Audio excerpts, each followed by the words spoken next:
निर्भीड स्वराज्य टीव्ही, पर्याय आमचा, निवाडा तुमचा। निवडणूक काळात शेतकरी कर्जमाफी आणि 7/12 कोरा करण्याचे दिलेले आश्वासन पूर्ण करण्यात यावे। तत्कालीन कृषी मंत्री धनंजय मुंडे यांनी बुलढाणा जिल्ह्यातील येलो मोज्यामुळे रिजेक्ट केलेले सर्व शेतकऱ्यांचे पीक विमा तात्काळ जमा करण्यात यावे। 1 रुपयात पीक विमा योजना बंद हा निर्णय मागे घेण्यात यावा।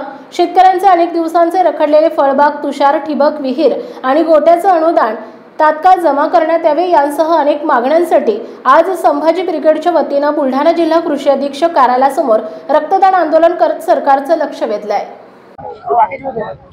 आज या ठिकाणी जिल्हा अधीक्षक कृषी अधिकारी साहेब यांच्या दालनाच्या बाहेर आम्ही शासनाच्या प्रतिकात्मक आंदोलन म्हणून या ठिकाणी रक्तदान आंदोलन करतोय।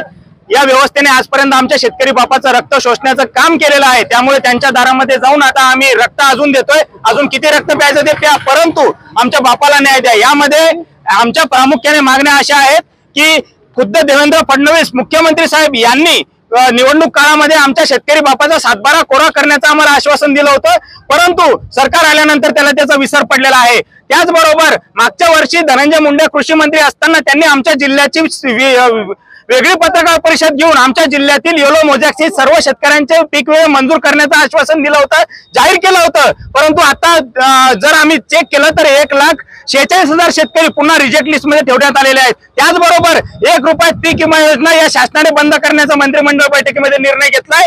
तर 1 रुपयात पीक विमा योजना बंद करता तर मग या आमदार खासदारांचे पेन्शन कसे चालू ठेवता, हा आमचा प्रामुख्याने प्रश्न आहे। त्यामुळे आमच्या शेतकरी बापाला न्याय मिळावा अशी आमची या ठिकाणी भूमिका आहे।